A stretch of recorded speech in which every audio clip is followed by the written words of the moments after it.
प्रक्षेप्य गति और वृत्तीय गति। प्रक्षेप्य गति और वृत्तीय गति। प्रक्षेप्य गति क्या होता है?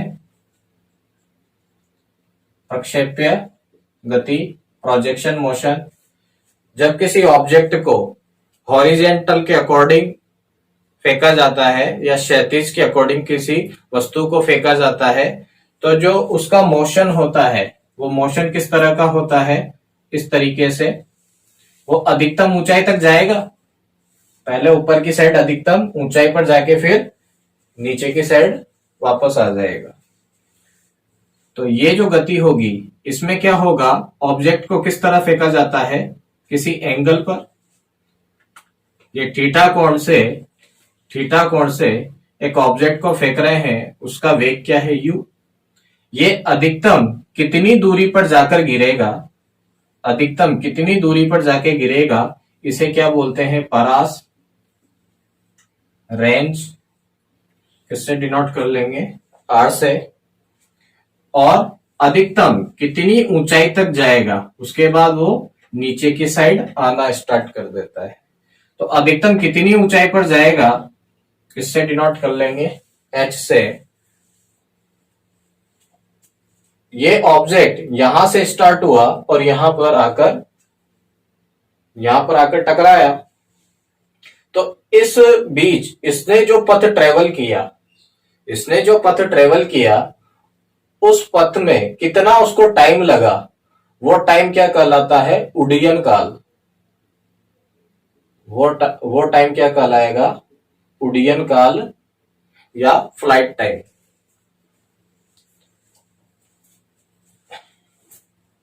अब ये क्षैतिज और ऊर्ध्वाधर x और y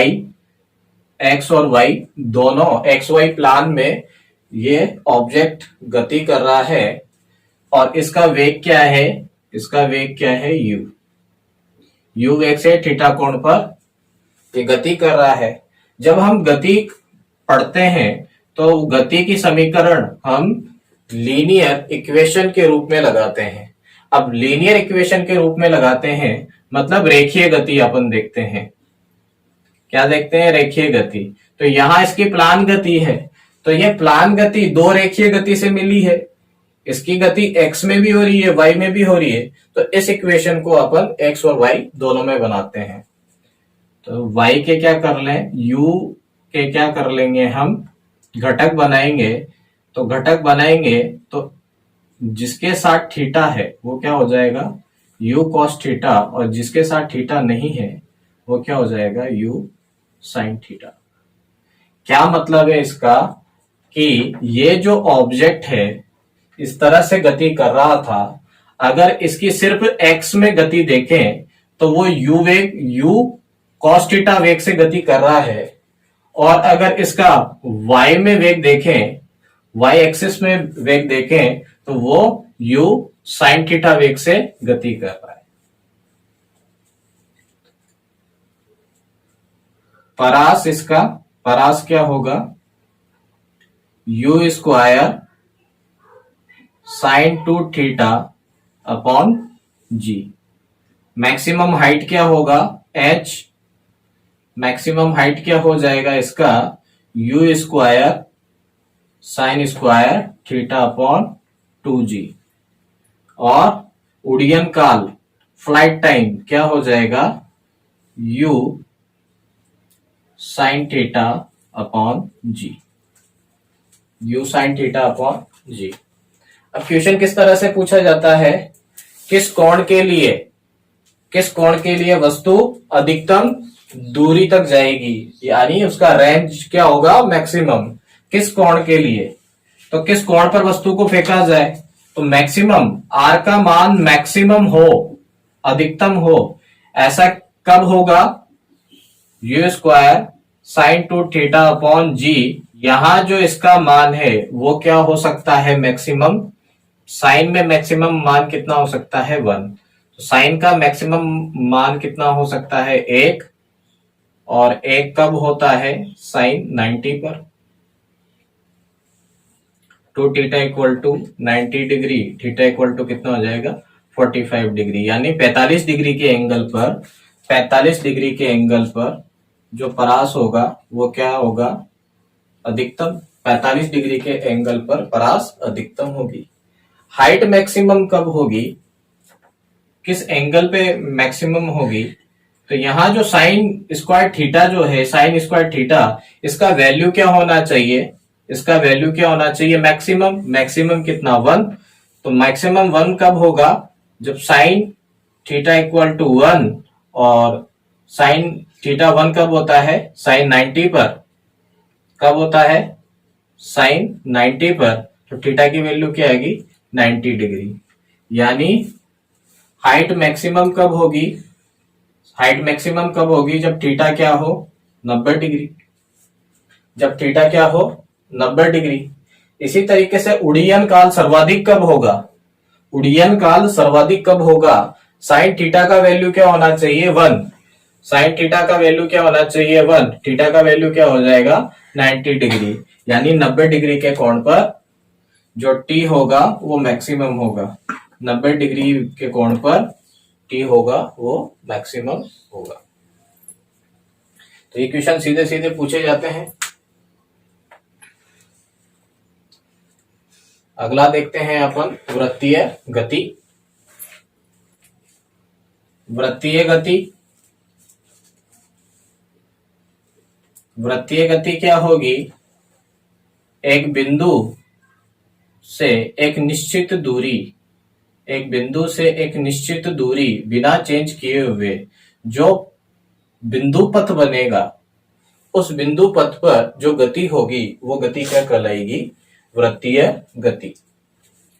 वृत्तीय गति में क्या होगा, जब वृत्तीय गति करता है कोई पार्टिकल, तो यहां पे देखें क्या बनाएगा वो कोण, अब ये पार्टिकल यहां आ गया, फिर उसके बाद ये यहां आ गया, तो यहां पे क्या बनेंगे कोण।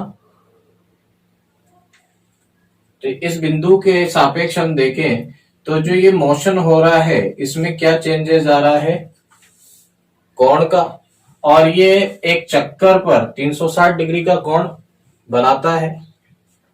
तो यहां पे जो विस्थापन होता है वो विस्थापन अपन कौन सा लेते हैं, वो विस्थापन कौन सा लेते हैं, कोणीय विस्थापन। यहां जो विस्थापन होता है वो कौन सा विस्थापन होता है, कोणीय विस्थापन, और इसको किससे डिनोट करेंगे, थीटा से।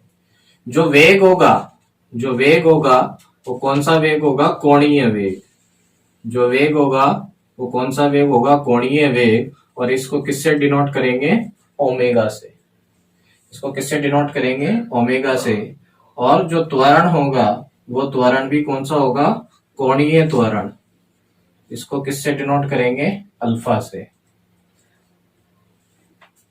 अब रेखीय और कोणीय में क्या अंतर है, रेखीय और कोणीय में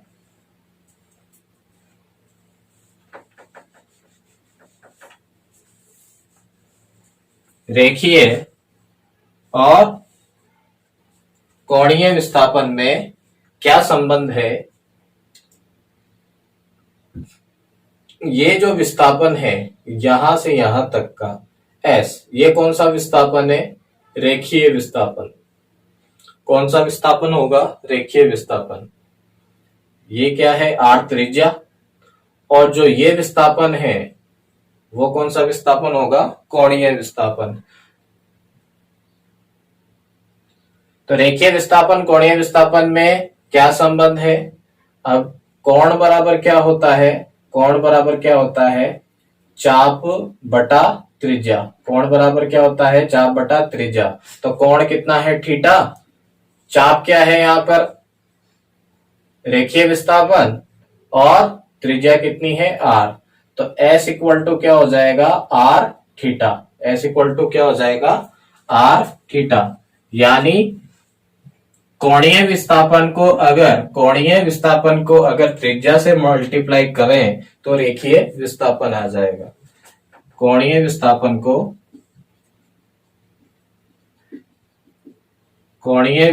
को त्रिज्या से मल्टीप्लाई करें, कोणीय विस्थापन को कोणीय विस्थापन को त्रिज्या से मल्टीप्लाई करें तो क्या आ जाएगा, रेखीय विस्थापन। इसी तरीके से अगर मुझे कोणीय वेग और रेखीय वेग में संबंध निकालना हो, कोणीय वेग और रेखीय वेग में संबंध निकालना हो, तो कोणीय वेग को किससे मल्टीप्लाई कर दूंगा, मैं किससे मल्टीप्लाई कर दूंगा, त्रिज्या से।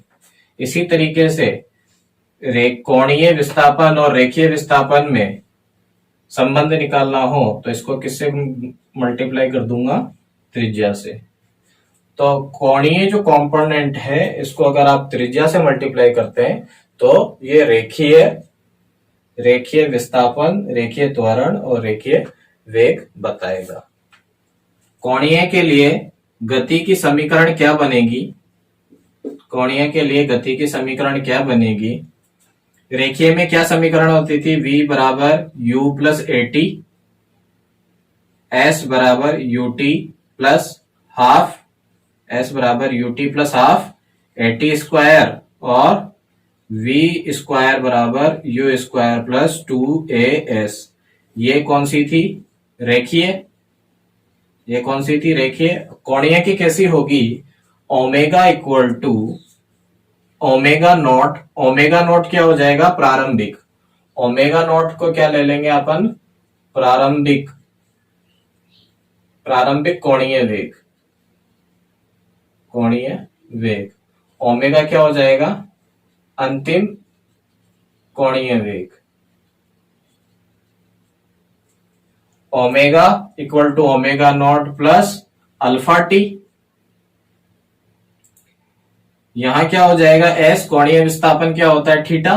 तो theta equal to omega naught T plus half alpha T square, और इसके लिए क्या हो जाएगा, omega square equal to omega naught square plus two alpha theta.